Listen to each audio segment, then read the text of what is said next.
Have you ever thought about eternal life and whether it's real or just imaginary? Songs have been written by the Beatles and others that talk about imagine there's no heaven. But what if there really is? And how would we know?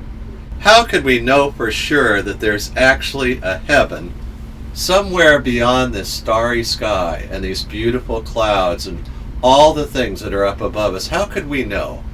How could we know for sure that there's really a heaven? Well, one way to know, and the best way to know, is to read the Bible and see what men of old wrote down thousands of years ago as they were moved by the Holy Spirit to speak for God. That's the claim of the Bible. That's the claim of God Himself revealing Himself to us, and we would not have known Him except He revealed Himself to us. Well, in Romans 3:23, the Bible says that for all have sinned and fall short of the glory of God. For many years I sat at a beach every day at 4 p.m. And I sat at a table there at Bicentennial Park and Indian Harbor Beach, Florida, and I talked to whoever walked up. And I had friends that joined me, and I had new people I met from all over the world. And I asked a lot of people this question over the course of about 20 years. And here's the question I often ask people. Imagine you were to die tonight and Jesus asked you a very simple question. Why should I let you into heaven? And the answer to that question makes all the difference. You see, the starting point in our lives is that we're all sinners. And I've had a lot of people look at me and say, you know, I don't really believe the Bible's true. So I like to ask them, well, do you agree that you're a sinner or not? Are you a sinner? And most of the time they look back at me and say, yeah, I'm a sinner. And I look at them and I go, well, let me read you these verses. For all have sinned and fall short of the glory of God. Do you think that's true of you? You said you're a sinner. I know I am. And they often look back at me and go, yeah, I am a sinner. Well, if we're all sinners, should we be worried about that? Let's go to Romans 6:23 for a moment from the Bible. It says, for the wages of sin is death, but the free gift of God is eternal life. That's the best news you'll ever hear because it tells two truths in one verse. Here are the two truths. Number one, we've all sinned and we all deserve the death penalty. The wages of sin is death. Truth number two, the free gift of God is eternal life in the Lord Jesus Christ. Free gift. You can't earn it. You don't deserve it. God gave it to me because He loves me, and He'll give it to you the same way because He loves you too. You can lay your head on the pillow tonight knowing for sure that all your sins have been forgiven. And I don't care what you've done today. I don't care what you did yesterday or the day before, because we're all in the same boat, and that same boat is the death boat. We're all heading to the death penalty, and if we die without receiving that free gift of eternal life, we really will experience the wages of sin as death, and that will be separation from God in a very hot, fiery place, the lake of fire. God doesn't want anybody to go there. He doesn't want to kill anybody. The best news you'll ever hear. He doesn't want anybody to perish. Well, wait a second. Let's recap for a second. If God says that I'm a sinner, I deserve the death penalty, why would He offer me that free gift of eternal life? It doesn't make sense. If I'm as bad as the Bible says, why would God offer me a free gift of eternal life? Well, Romans 5:8 tells us the answer. Here's what God said. But God demonstrates His own love toward us, in that while we were yet sinners, Christ died for us. Here's the more of that good news. You see, God loves sinners like me. I was sitting at the beach with a bunch of my friends one day, and this big guy walked up and said, I hate Christians. And I didn't hear him the first time so well, so I asked him, what'd you say? And he walked up closer and said, I hate Christians. And I said, terrific, you're welcome here, have a seat.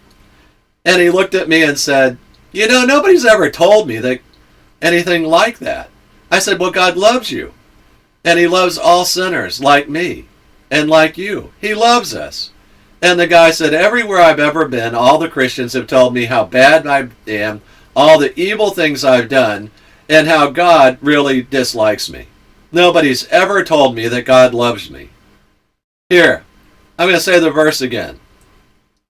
God demonstrates his own love toward us while we were yet sinners. God loves sinners. He loves to save sinners who turn to him and call upon his name. Well, how do I do that? So how do I really get all this straightened out? So how do I get that free gift out of God's hand into my life? How do I do that? Well, here's how. God says it's like these keys right here. And I'm holding up one particular key, and you can sort of see it. And that one particular key starts my truck. And my truck is a 2000 Nissan Frontier that has seen better days. But it's a truck that I drive every day. And I often drive it to the beach. And it's going to get salty and messy and awful. But back to the keys.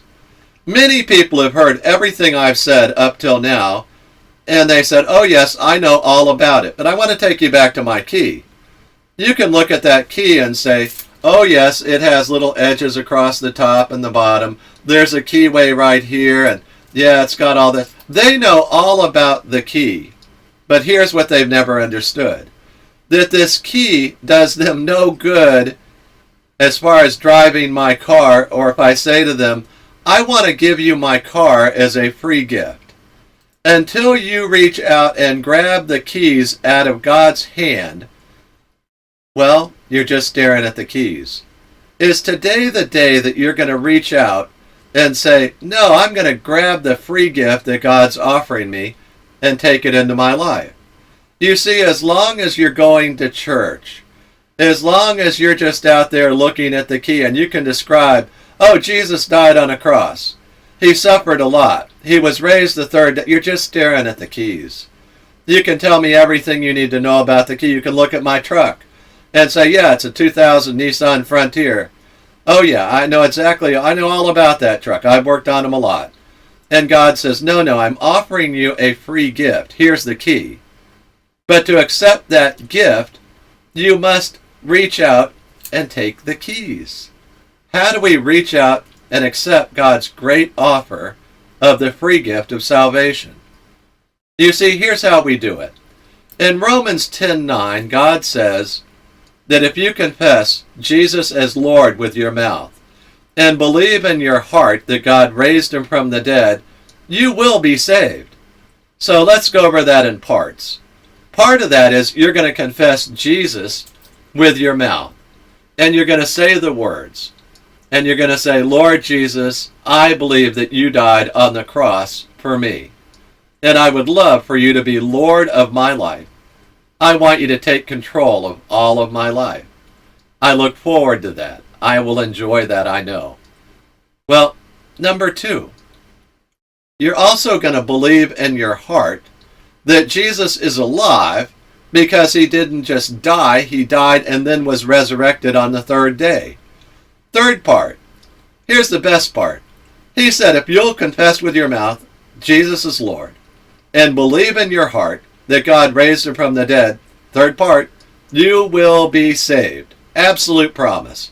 How wonderful is that? So maybe at this point you're ready to reach out and grab those keys. Boom. Take them. Put them in your life. Accept that free gift once and for all. While you're doing that, let me tell you a story about what happened at the beach one day. So I have 2 guys sitting next to me. And the guy right next to me is a new guy.